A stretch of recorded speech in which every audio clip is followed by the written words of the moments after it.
Hey kids, welcome back to Online Super Church. This week's lesson is about the wanderings of Israel. This series has a board game that goes with it. If you would like a copy of that board game, email me at the email address below. Before we get into our Bible lesson today, let's sing a few songs of praise to the Lord.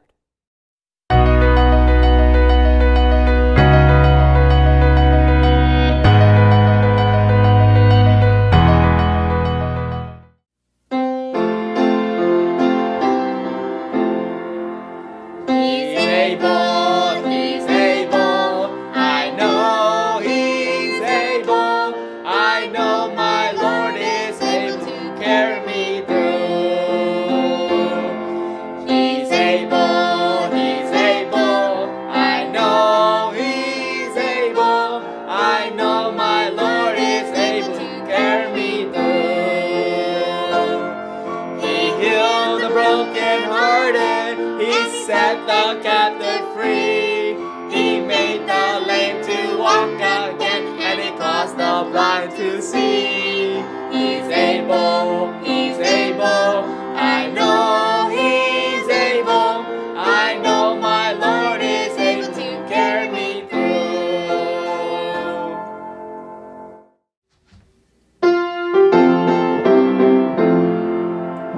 I got peace like a river.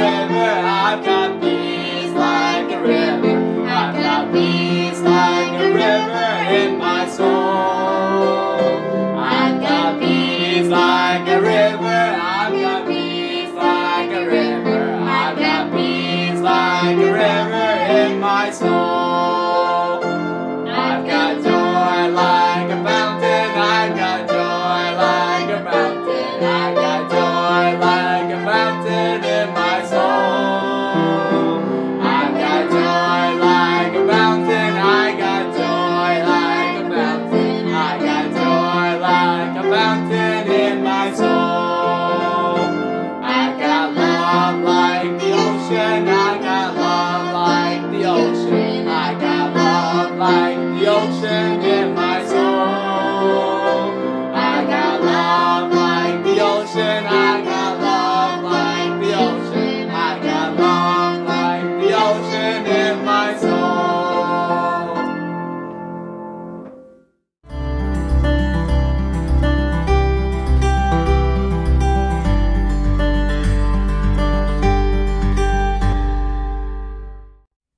Hey kids, it's time for World Travel with Mr. Tan. Today we will be talking with a missionary who has been all over the world.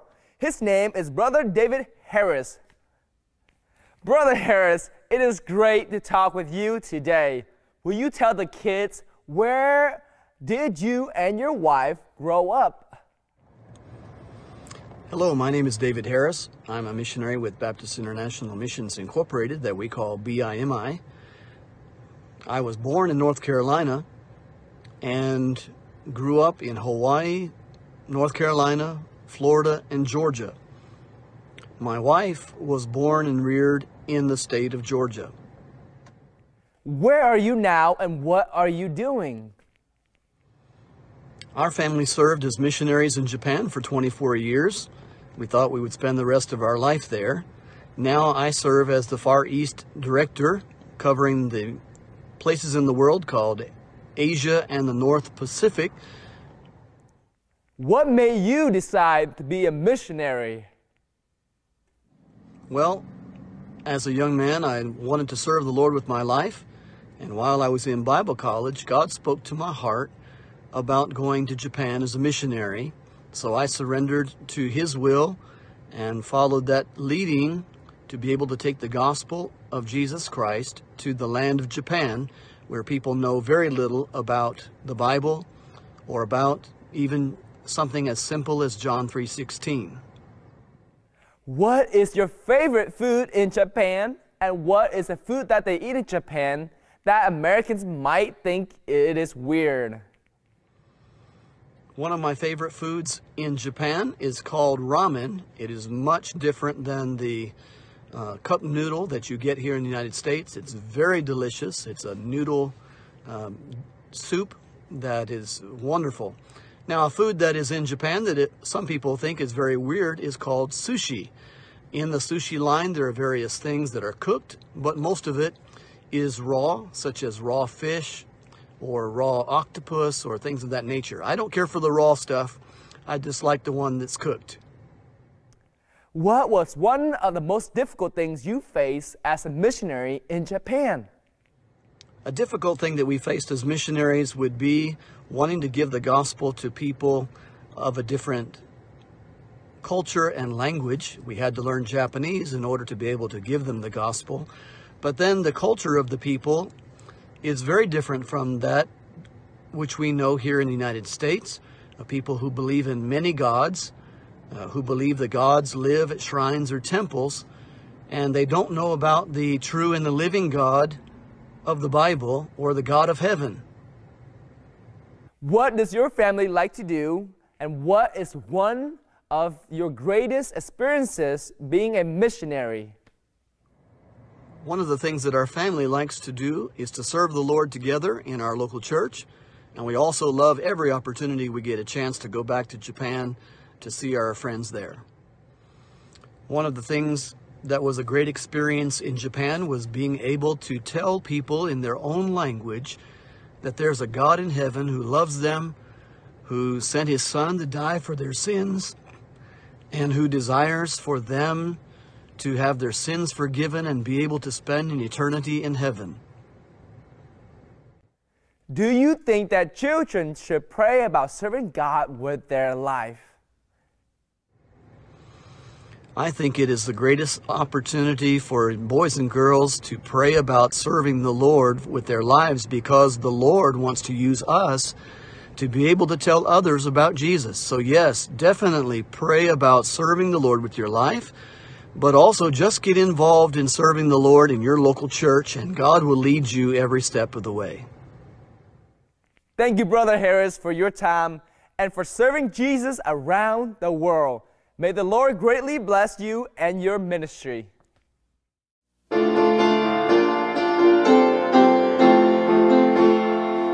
I look around at all this world offers, I begin to crave the things that I see.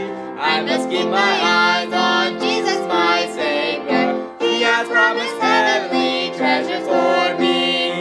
All that I need is my faith in Jesus. All that I need is my home above.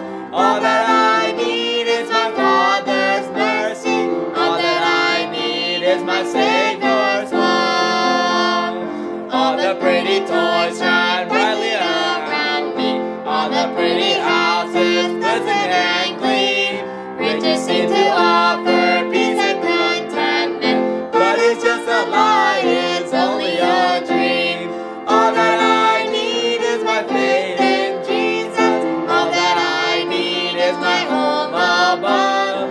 All that I need is my Father's mercy. All that I need is my Savior's love. All that I need is my Savior's love. All that I need, all that I need, all that I need is my Savior's love.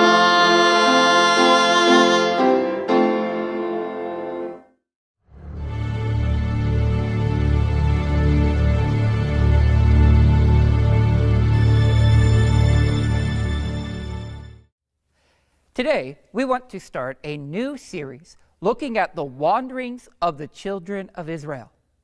First, we need to figure out a few things. What does it mean to wander? And who are the children of Israel? Well, wandering means to travel around aimlessly or without a purpose. As we look at these 10 stories over the next few weeks, we will see that the children of Israel were not walking around aimlessly. They were following God's leading. But it was not God's plan that they would walk around aimlessly. God had a plan, but Israel often missed his plan. Second, we need to figure out who the children of Israel are. Well, the children of Israel were the grandchildren and the great-grandchildren and the great-great-great-great-great-great-grandchildren, you get the idea, of a man named Abraham. Abraham had a son named Isaac, who had a son named Jacob, who is also called Israel. The children of Israel are the descendants of Israel. Now, to start this brand new Bible series, we're going to look all the way back in the Bible to the first book, the book of Genesis. And we are going to see when God made a promise to Abraham.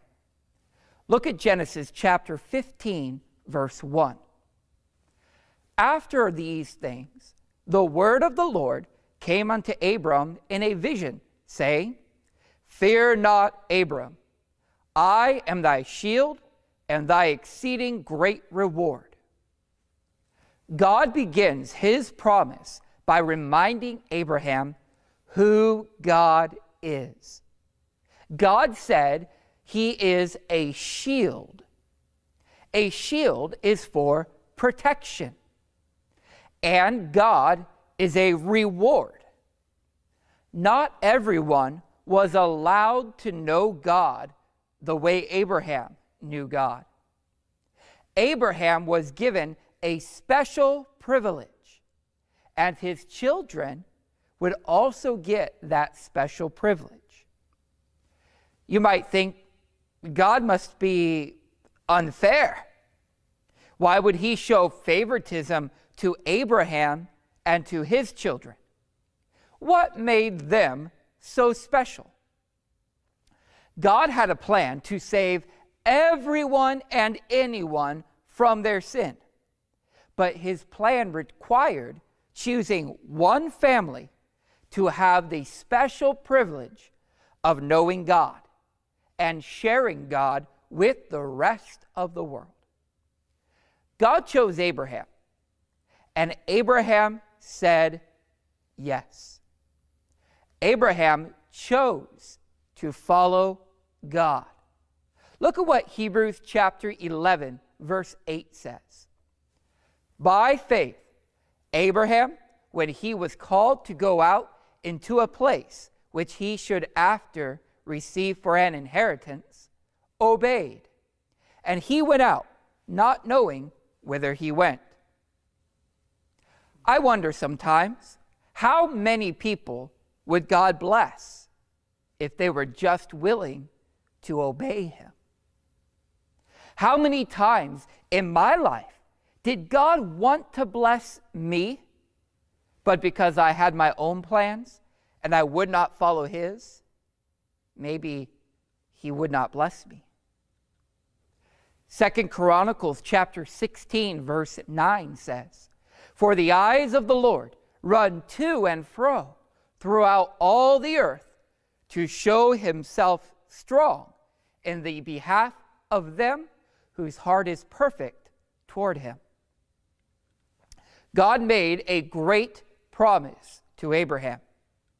God would be his shield and his great reward. And those seemed like great promises. But then God gave to Abraham another promise that probably did not seem so great. Let's look at verse 12 and 13. And when the sun was going down, a deep sleep fell upon Abram. And lo, an horror of great darkness fell upon him. And he said unto Abram, Know of a surety that thy seed shall be a stranger in a land that is not theirs, and shall serve them, and they shall afflict them 400 years. Now, wait a minute. God is telling Abraham that I am going to do you good. I will be your shield of protection, and I will be your reward. But your children, they're going to be slaves. That does not sound like a promise I would want. Have you ever been in a store with your mom and you did something wrong and she made you this promise, when we get home, you're getting a spanking. That's not a promise that I would like to have. You don't want that promise. But that's the type of promise God is making to Abraham. I will be your shield and I will be your reward. But your children, they're going to get spanked. They're going to be slaves. Abraham saw the promise of God, and he called it a horror of great darkness. He didn't want his children to be slaves. Who would? But God's promise did not stop there. God revealed that after the slavery, after the bad, there was coming something good. Take a look at verse 14. And also that nation whom they shall serve will I judge, and afterward shall they come out with great substance. So there was a blessing for Abraham's children promised. They would eventually, after 400 years in Egypt and after 4 generations of slavery, they would be freed. And God would give them great substance. This was a promise from God. But Abraham would not get to see it happen. Look at verse 15. God said, and thou shalt go to thy fathers in peace. Thou shalt be buried in a good old age.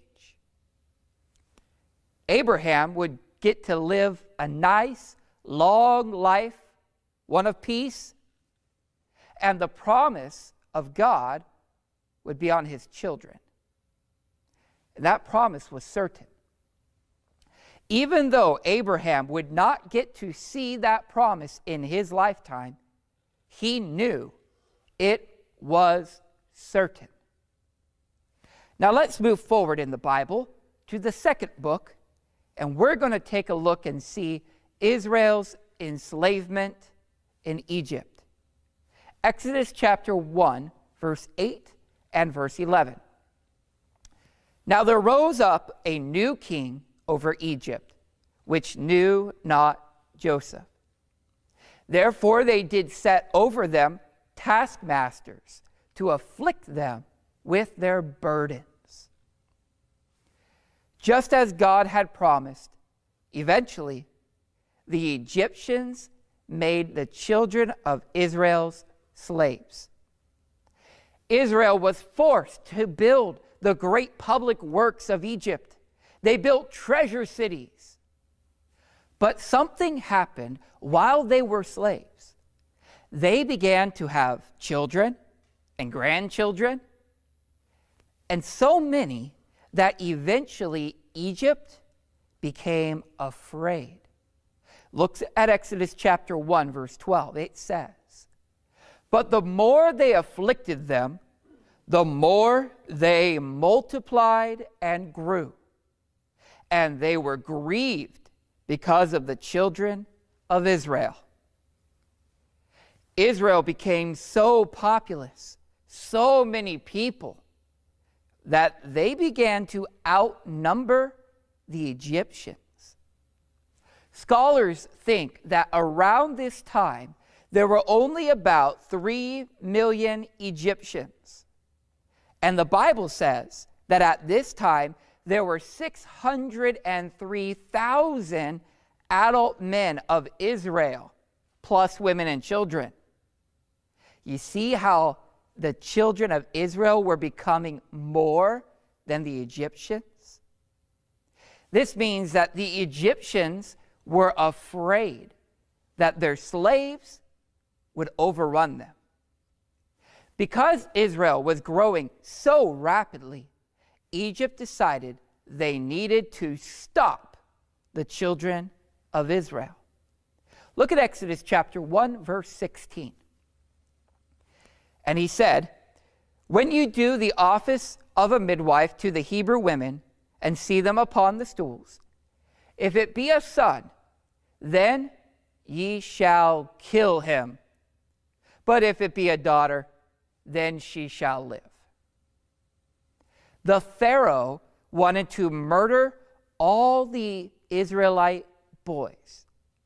You know who gave him that idea? The devil. The devil is a murderer. We see in John chapter 10, verse 10, that Jesus says, the thief, meaning the devil, cometh not but to steal and to kill and to destroy. What happened to God being Abraham's shield? What happened to God being Abraham's reward? Even though it looked like things were hopeless for the children of Israel, God began to work in the background to raise up a hero. His name was Moses. Let's see the miraculous protection that God gave to Moses as a baby. Look at Exodus chapter 2, verse 2. It says, "And the woman conceived and bare a son, and when she saw him, that he was a goodly child, she hid him 3 months.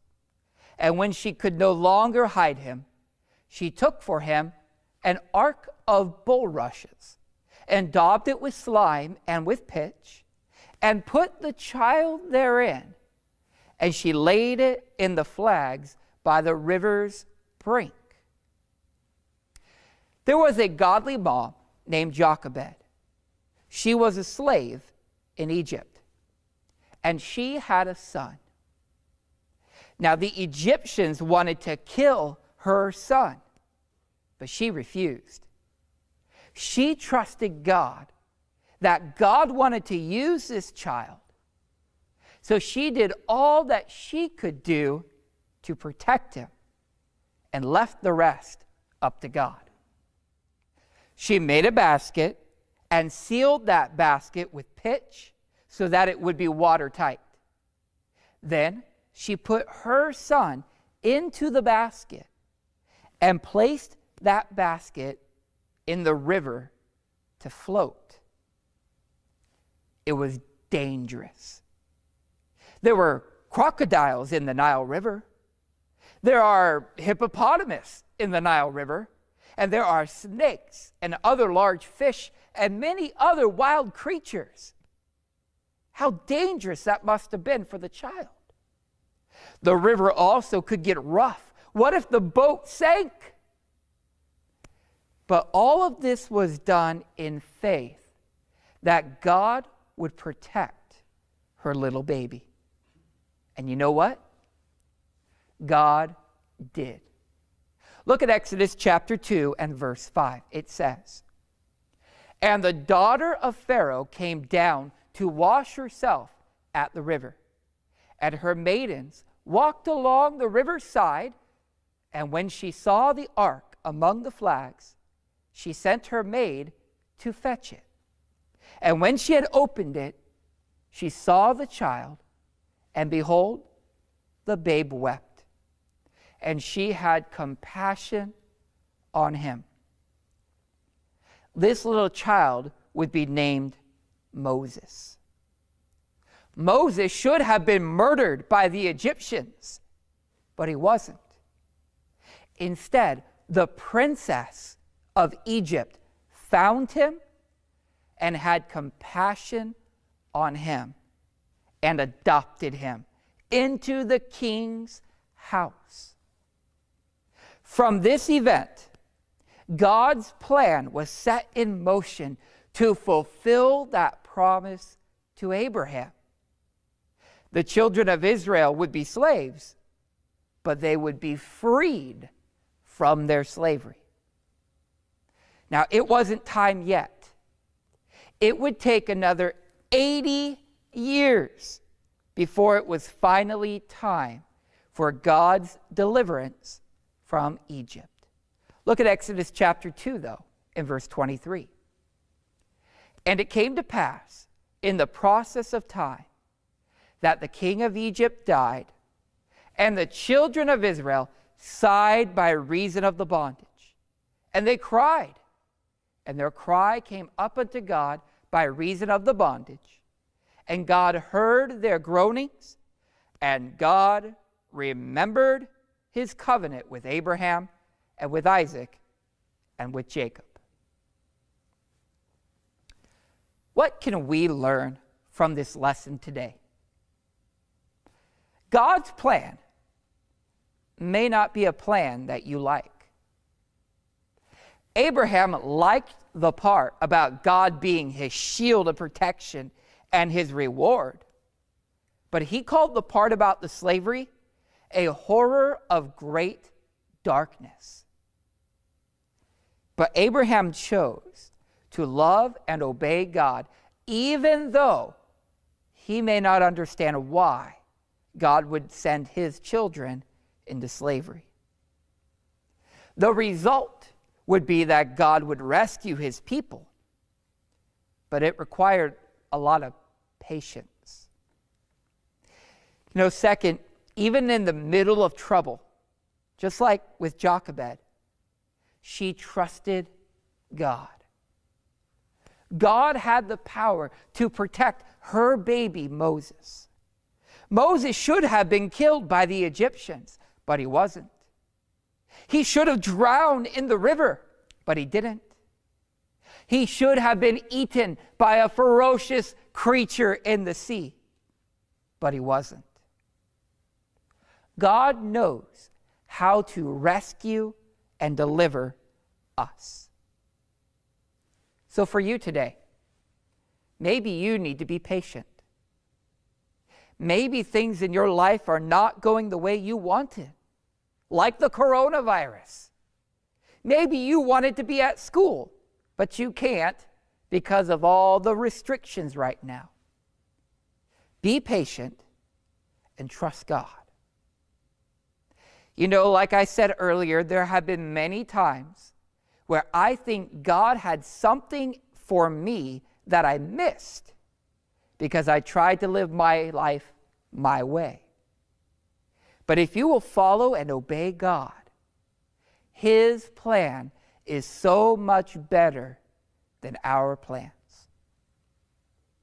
If you have never been saved from your sin, well then right now, the Bible teaches you are a slave.